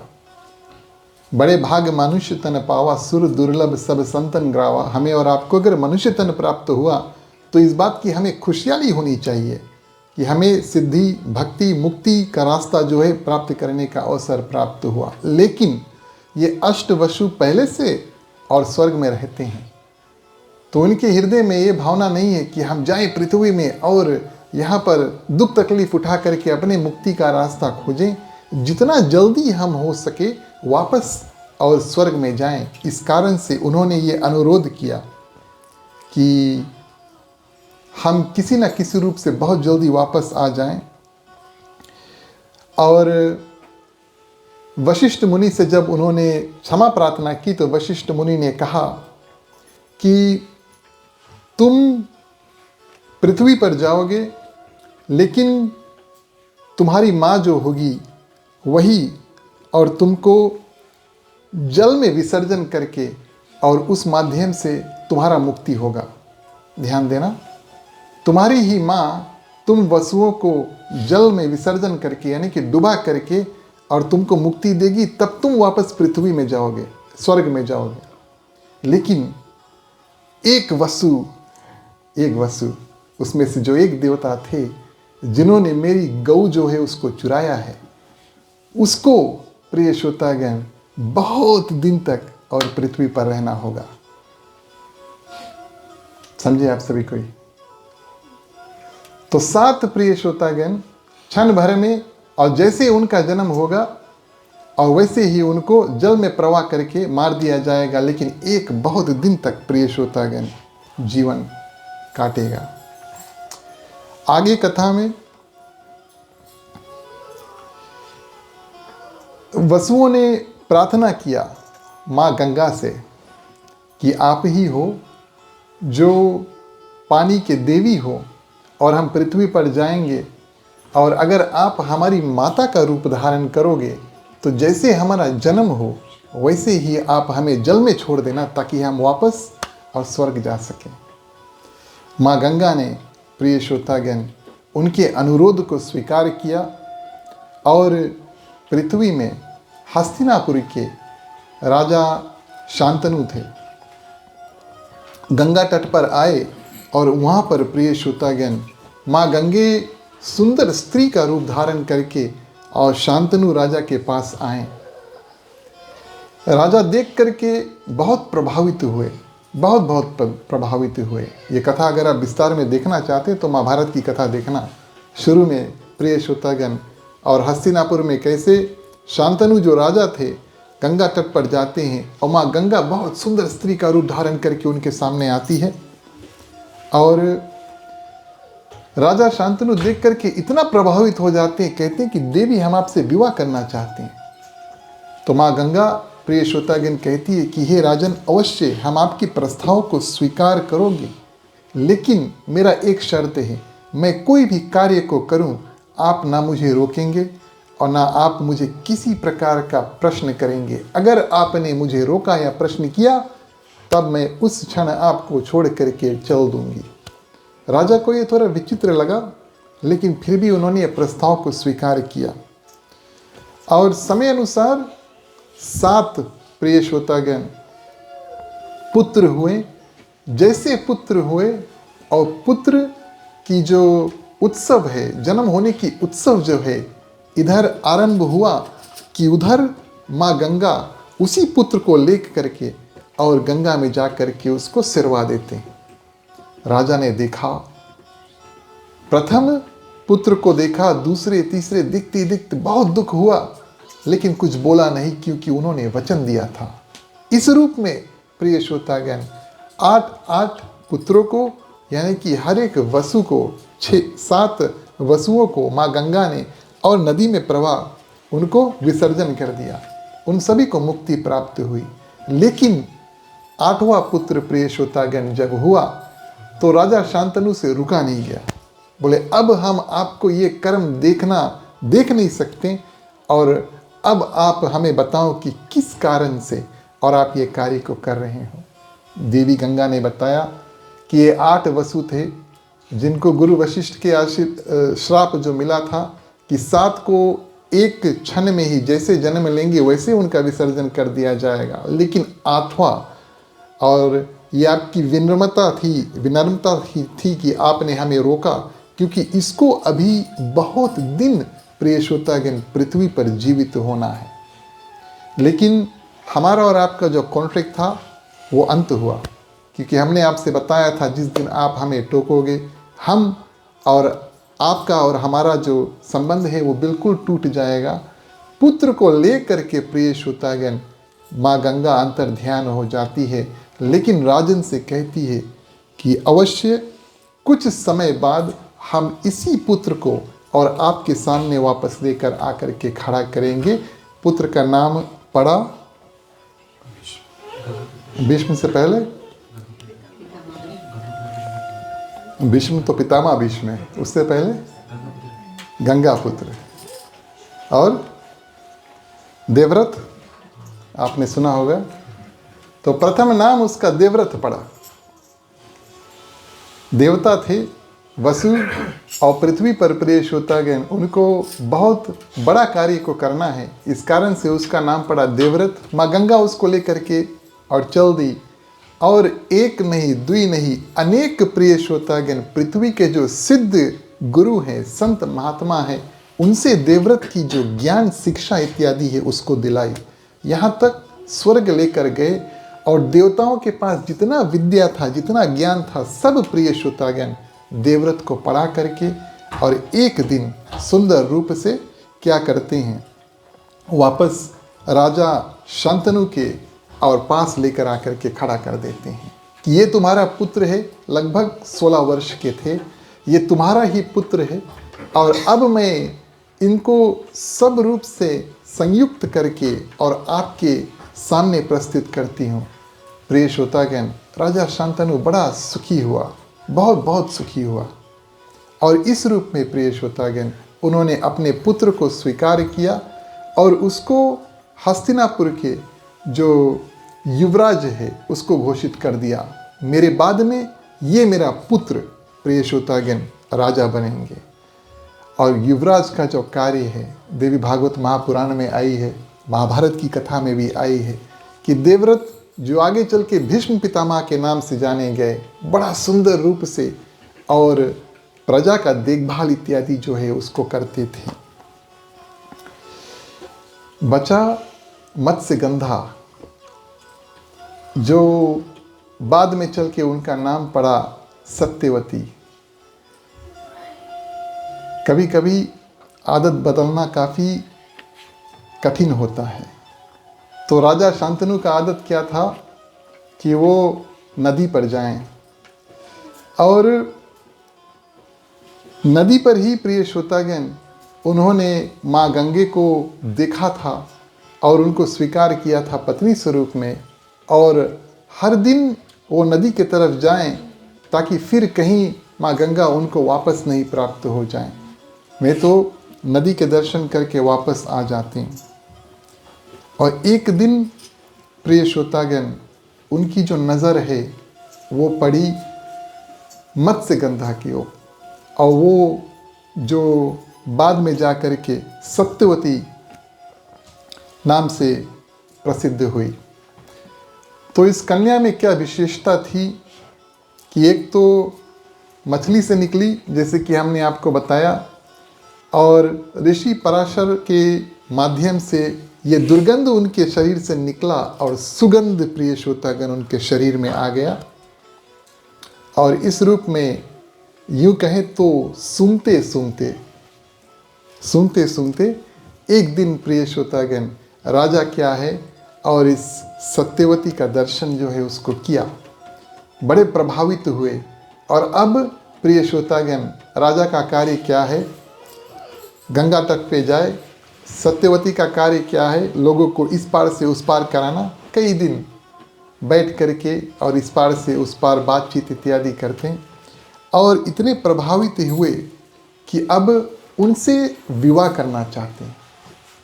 राजा शांतनु प्रिय श्रोतागण विवाह करना चाहते हैं, लेकिन जो पिता थे, सत्यवती के पिता, एक शर्त रखते हैं कि सत्यवती का जो पुत्र होंगे वो राजगद्दी पर वही बैठेंगे, अगर मेरी ये शर्त है उसको मानो तब आप विवाह कर सकते हो। तो राजा शांतनु तो प्रिय श्रोतागण बिल्कुल और उसको नकार देते हैं, ऐसा हम नहीं करेंगे। लेकिन प्रेम और काम वासना राजा को इतना परेशान करता है कि अब वो अपने प्रजा का कार्य में बिल्कुल और ध्यान इत्यादि नहीं लगा पाते। देवव्रत यानी पितामह भीष्म जो आगे चल के हुए, वो देखते हैं कि पिताजी का ध्यान राजपाट के कार्य में अब है नहीं। एक दिन उन्होंने पिताजी का पीछा किया और उनके जो रथी है, सारथी है, उनसे पूछा कि पिताजी कहाँ जाते हैं, क्या करते हैं। जब उनको पता लगा कि कन्या की समस्या है, तब प्रिय श्रोतागण पिता जो थे सत्यवती, उनके पास जा कर के, और जिसको हम और आप भीष्म प्रतिज्ञा मानते हैं कि मैं देवव्रत अब ये सौगंध लेकर के अपनी माँ यानी कि गंगा पानी सौगंध लेकर के कहता हूँ कि मैं यहाँ से अब कभी विवाह नहीं करूँगा, ना होगी विवाह, ना होंगे पुत्र, और आप अपनी जो कन्या है, मेरी जो पिताजी है, उनके साथ में देने की चेष्टा करो। तो ऐसा डील जो है वहाँ पर बना। राजा शांतनु प्रिय श्रोतागण और सत्यवती का बड़ा सुंदर रूप से विवाह हुआ। लेकिन राजा शांतनु प्रिय श्रोतागण देवव्रत यानी कि पितामह भीष्म को ये वरदान देते हैं कि तुम्हारा जो संकल्प तुमने लिया ये बहुत भीष्म है, गंभीर है, और कहते हैं कि हे पुत्र, तुम्हारा मृत्यु जो है वो केवल तुम्हारी ही इच्छा से होगा। जब तक तुम स्वयं नहीं चाहोगे तब तक मृत्यु तुम्हारे पास नहीं आएगा। ये वरदान प्रिय श्रोतागण स्वयं पिता यानी कि राजा शांतनु ने अपने पुत्र भीष्म को, देवव्रत को प्रिय श्रोतागण दिया। और इस रूप में सुंदर रूप से विवाह हुआ। रानी सत्यवती के 2 पुत्र हुए, चित्रांगद और विचित्र वीर्य। हम जानते हैं कथा काफ़ी अवास्तविक तौर पे दूसरा स्कंद जो है लगभग में सब महाभारत की कथा यहाँ पर है, इस कारण से संक्षिप्त में आपको बताते हैं। तो रानी सत्यवती के माध्यम से 2 पुत्र हुए। प्रथम चित्रांगद, और उनका जो एक गंधर्व के साथ में जो स्वर्ग में रहते हैं और बड़े माहिर हैं लड़ने में, हथियार इत्यादि इस्तेमाल करने में, उनसे लड़ करके और इस पुत्र का वध हो गया। दूसरा हुए विचित्र वीर, छोटे भाई थे, जो बड़े भाई के बाद में प्रिय श्रोतागण हस्तिनापुर नरेश यानी कि वहाँ के जो राजगद्दी पर जा कर के बैठे। पितामह भीष्म अब प्रिय श्रोतागण ये चाहते हैं कि इनका जो विवाह है हो जाए। जो चित्रांगद थे और वो जाकर के काशी नरेश की 3 कन्याएं थी जिनका स्वयंवर हो रहा था। 3 कन्याएं, नाम अंबा, अंबिका और अंबालिका। स्वयंवर में प्रिय श्रोतागण सभी राजाओं को और अपने शब्दों के माध्यम से डरा करके हमसे युद्ध करो, नहीं तो 3 कन्याओं को हमें दे दो, और हस्तिनापुर के जो राजन हैं उनके लिए हम लेकर जा रहे हैं। किसी ने प्रिय श्रोतागण उनको रोका नहीं। 3 आकर के और हस्तिनापुर में जब आए तब प्रथम जो कन्या थी उनका नाम था अंबा, उन्होंने कहा कि हम तो किसी और से प्रेम करते हैं। और पितामह भीष्म ने कहा कि इस बात का हमें ज्ञान नहीं था, लेकिन कथा के माध्यम जो प्रथम कन्या थी अम्बा, वो पितामह भीष्म को तो छोड़कर चल दी, लेकिन अपने प्रेमी जो शल्वराज थे, उनके पास राजन थे, उनके पास जब गए तब प्रिय श्रोतागण उन्होंने उनको अपनी रानी बनाने से इनकार कर दिया। इस कारण से अम्बा प्रिय श्रोतागण और वन में जा कर के बहुत तपस्या करती है, सिद्धि प्राप्त करती है कि मैं ही अगले जन्म में पितामह भीष्म के और प्रिय श्रोतागण मृत्यु का कारण बनूंगा। लेकिन दो कन्याएं जो थी अंबिका और अंबालिका, उनका विवाह जो है वो विचित्र वीर जो राजन है उनके साथ में बड़े सुंदर रूप से हुआ। अभी तक हम और आप श्रीमद् देवी भागवत के और दूसरे स्कंद के लगभग दूसरे या तीसरे अध्याय पर पहुँचे।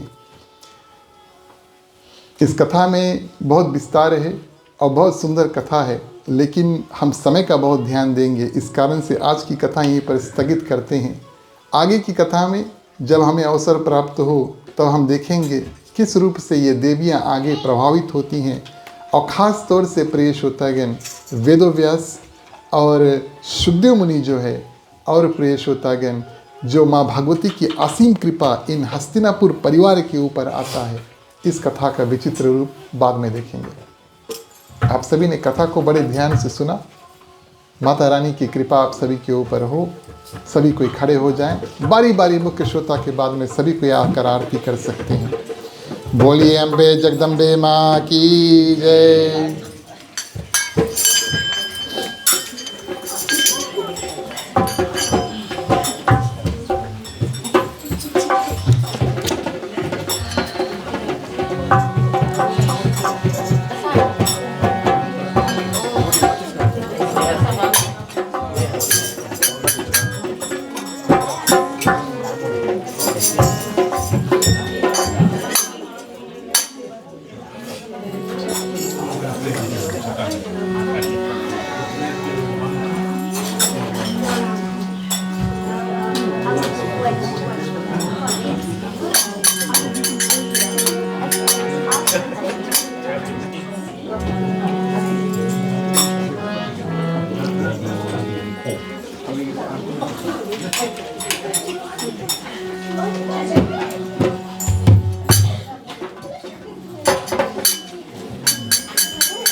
Right, ready.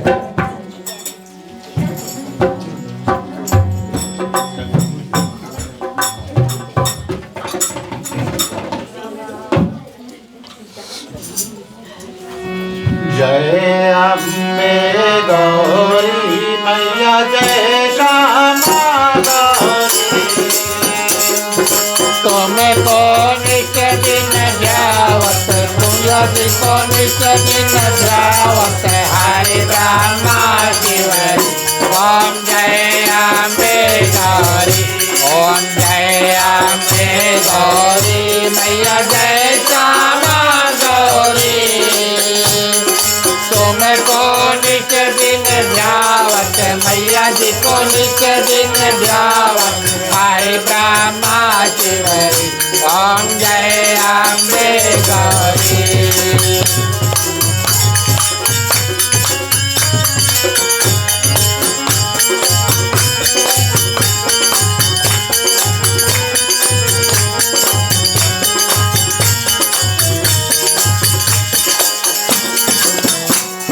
मांग सिंदूर विराजत टीको मृग मद को। उज्ज्वल से जाओ नैना, उज्ज्वल से जाओ नैना चंद्र बदन नीको। ओम जय अम्बे गौरी।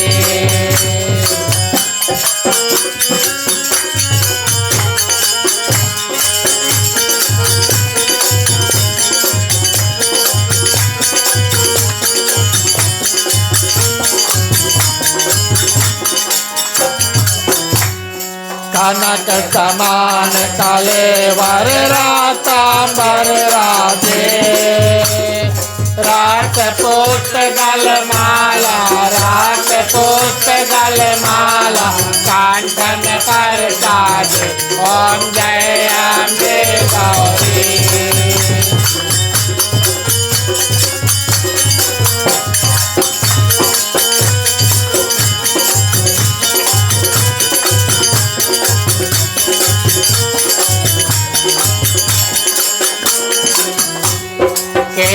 हरिवाहन राजत खरग कपर भारी तुर नर मुनि जन सेवक तुर नर मुनि जन सेवक तिन के दुख हारी ओम जय अम्बे गौरी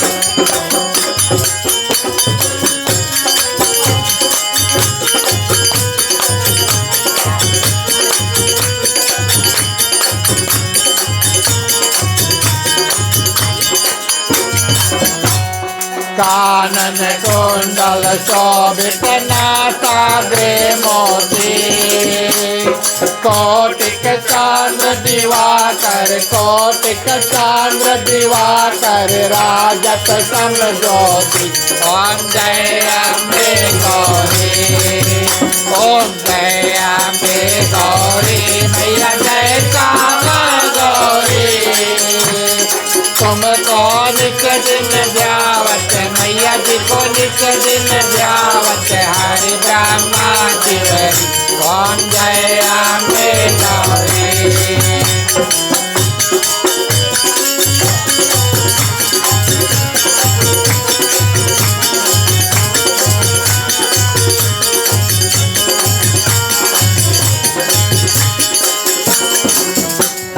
चोंबद चोंब विराजे महिषासुर दासी धूम्र विलोचन नयना धूम्र विलोचन नयना निक दिन मदमाती ओम जय अम्बे गौरी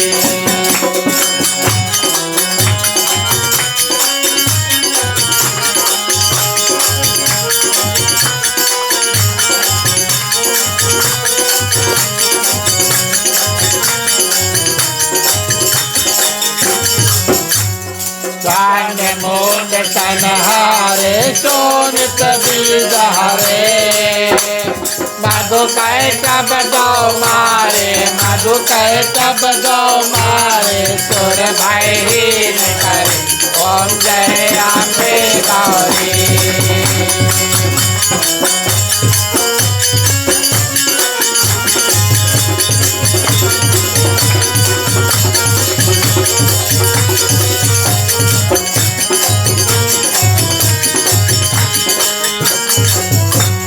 ब्रह्मानी रुद्रानी तुम कमला रानी आगम निगम बखानी आगम निगम बखानी तुम शिव पटरानी ओम जय अम्बे गौरी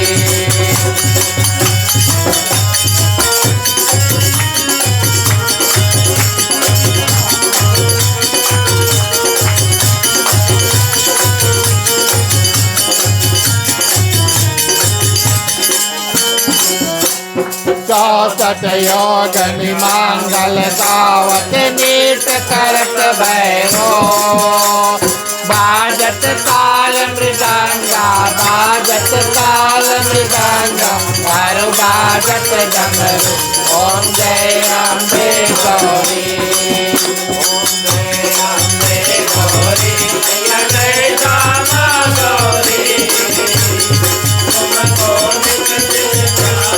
मैया जी को निक दिन ध्यावत हरि ब्रह्मा तिवरी ओम जय अम्बे गौरी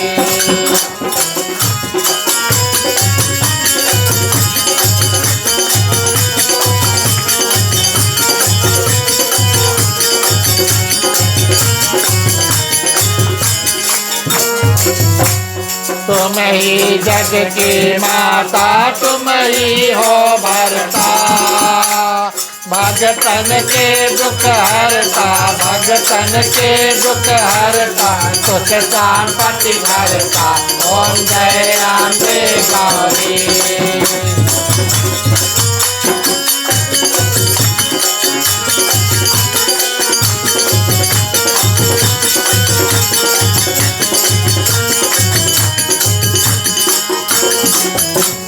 भुजाचार अति शोभित वर मुद्राधारी, मनवांचित फल पावत, मनवांचित फल पावत, सेवत नर नारी।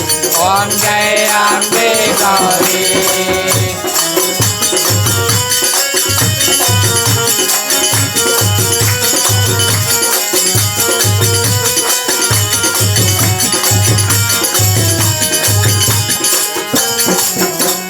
कांचन ताल विराजत अगर कपूर बासी, तेरी माल के तुम राजत, तेरी माल के तुम राजत, कोटि रतन ज्योति। ओम जय अम्बे गौरी।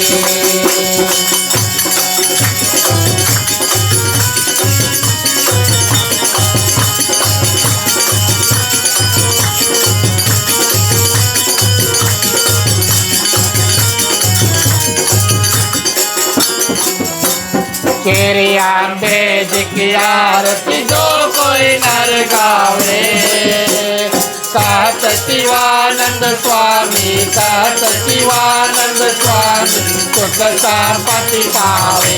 ओम जय अम्बे गौरी। ओम जय अम्बे गौरी। मैया जय श्यामा गौरी। तुमको नित दिन जावत, मैया जी को नित दिन जावत, सारे ब्रह्मा शिवरी। ओम जय अम्बे गौरी। ओम जय अम्बे गौरी। ओम जय अम्बे गौरी। बोलिए अम्बे जगदम्बे माँ की जय।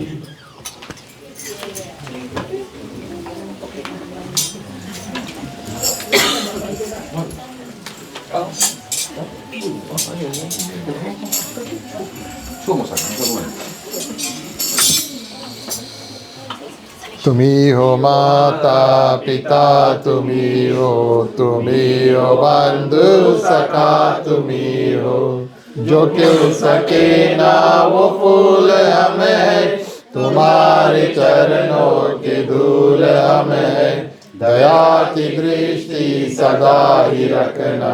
तुम्ही हो बंधु सखा, तुम्ही हो साथी, तुम्ही सहारे, कोई ना अपना सिवा तुम्हारे। तुम्ही हो नैया, तुम्ही केवैया, तुम्ही हो बंधु सखा, तुम्ही हो बंधु सखा, तुम्ही हो बंधु सखा, तुम्ही हो। ओम कर्पूर गौरम करुणावतारम, संसार सारम भुजगेन्द्रहारम, सदा वसंतं हृदयारविन्दे, भवं भवानी सहितं नमामि, भवं भवानी सहितं नमामि, भवं भवानी सहितं नमामि। ओम मंगलम भगवान विष्णु, मंगलम गरुड़ध्वजा, मंगलम पुंडरीकाक्षो, मंगलाय तनोहरि, सर्वमंगल मांगल्ये शिवे सर्वार्थ साधिके, शरण्ये त्र्यंबके गौरी नारायणी नमस्तुते, नारायणी नमस्तुते, नारायणी नमस्तुते। आरती में पानी। नीराजनम समर्पयामि।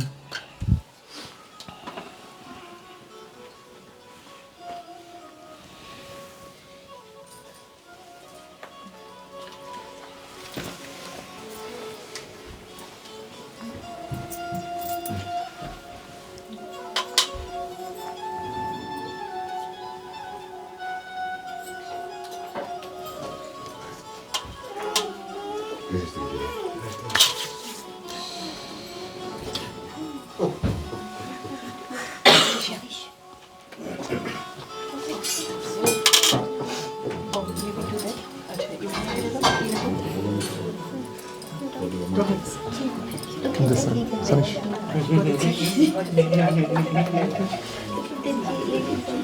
आरती लो आरती लो आरती लो।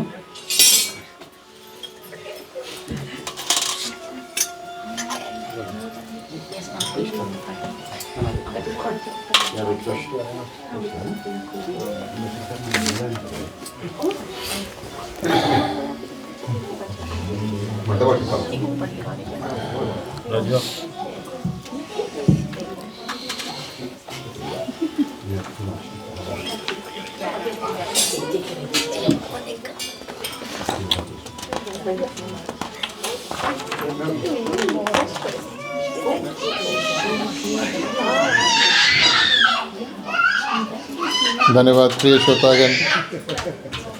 आप सभी से आग्रह करेंगे अपने अपने स्थान पर बैठ जाएं।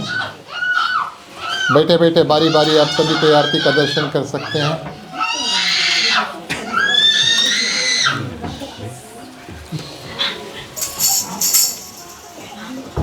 चलिए, क्योंकि नवरात्रि का पावन पर्व जो है वो चल रहा है, आज की जो अंतिम प्रार्थना है, हम और आप मिल कर के माँ दुर्गा से जितने देवी हैं उनसे ये अनुरोध करेंगे कि बल, बुद्धि, शक्ति, शांति इत्यादि मंत्रों के साथ में और हम मांगे, मिल कर के प्रार्थना करेंगे। सभी कोई हाथों को जोड़ देते हैं और सर्वप्रथम दया की प्रार्थना करेंगे कि हे माँ, आप हमारे ऊपर दया करना। या देवी सर्वभूतेषु दया रूपेण संस्थिता नमस्तस्यै नमस्तस्यै नमस्तस्यै नमो नमः। स्मृति यानी कि देवियों में, प्राणियों में और याद करने की, स्मृति यानी कि याद करने की शक्ति, रिमेंबर करने की शक्ति जो है वो रहे, हम कुछ भूले नहीं। स्मृति की प्रार्थना करें।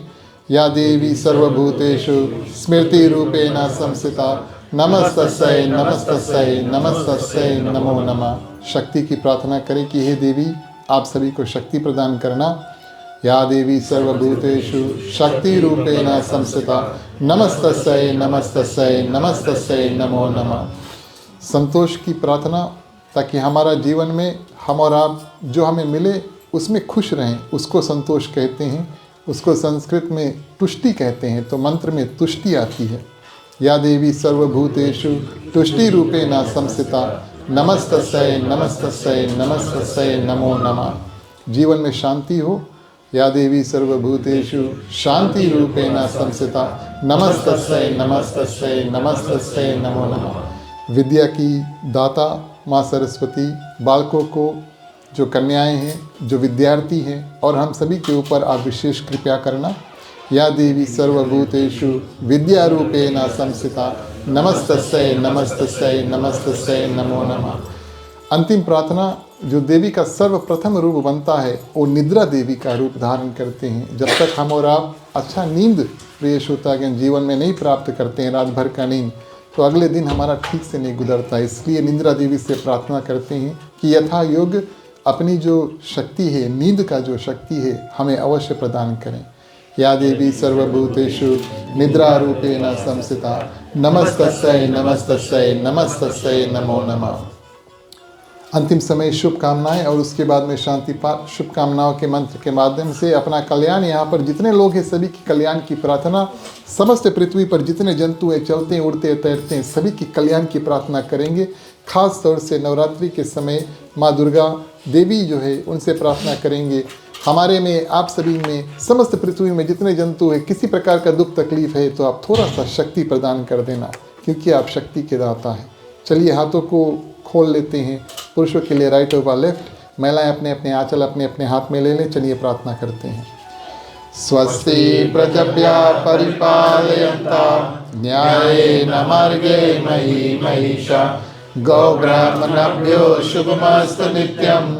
लोकाः समस्ताः सुखिनो भवन्तु, सर्वे भवन्तु सुखिनः, सर्वे सन्तु निरामयाः, सर्वे भद्राणि पश्यन्तु, मा कश्चित् दुःखभाग् भवेत्। आपुत्र पौत्राणां सन्तु, पौत्राणां सन्तु पौत्राणां, निर्धनां साधनां सन्तु, जीवन्तु शारदं शतमेव। जीवन्तु शारदं सतमे मम, जीवन्तु शारदं सतमे मम। शांति पाठ के लिए सभी कोई अपने अपने हाथों को, शांति पाठ के लिए सभी कोई अपने अपने हाथों को जोड़ लेते हैं वेदी पे पानी। ओम द्यौ शांति अंतरिक्ष ओम शांति, पृथ्वी शांति रापा शांति रोषधया, शांति वनस्पतय शांति विश्वदेवा, शांति ब्रह्मा शांति सर्वे ओम शांति शांतिरेव, शांति श्यामा शांतिरेधि। ओम शांति शांति शांति। ओम सर्वेषां मंगलं भवतु, सर्वेषां कल्याणं भवतु, सर्वेषां शुभं भवतु, सर्वेषां शांतिर्भवतु। धर्म की वृद्धि और धर्म का नाश हो, संतन में सदा सद्भावना हो। हर हर महादेव की जय। जय श्री सीताराम हरे। ओम नमः पार्वते पते, हर हर महादेव हरे। जय जय वीर बजरंगी, हर हर महादेव हरे। अंतिम चरण में प्रिय श्रोतागण, एक बार फिर से आप सभी का अपनी ओर से मनली और ख़ास तौर से हमारे आज के ग्राम मालिक मालकिन श्रीमती राकेश राम और जोशी, इनकी ओर से उनके ग्राम निवास में बहुत बहुत स्वागत, बहुत बहुत शुभकामनाएं और बहुत बहुत धन्यवाद। आप सभी को अपना समय को निकाल कर आएँ और हमारे साथ जो है कथा में जुड़े।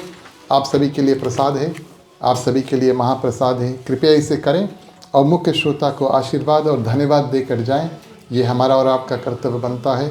हम और आप थोड़ी देर मंडली के माध्यम से मिल करके कीर्तन करेंगे। जो लोग कीर्तन करना चाहते हैं आगे आ जाएं, साथ में मिल करके कीर्तन करियो। चलिए प्रिय श्रोतागण, मुख्य श्रोता को पंचामृत देते हैं। अम्बे कहे सुख उपजे, जगदम्बे कहे दुख जाए, महिमा महाप्रसाद की पावन भोग लगाए। तन मन धन है तेरा, मैया सब कुछ है तेरा, तेरा तुझको अर्पण, तेरा तुझको अर्पण, क्या लागे मेरा। ओम जय अम्बे माता, ओम जय अम्बे माता, ओम जय अम्बे माता।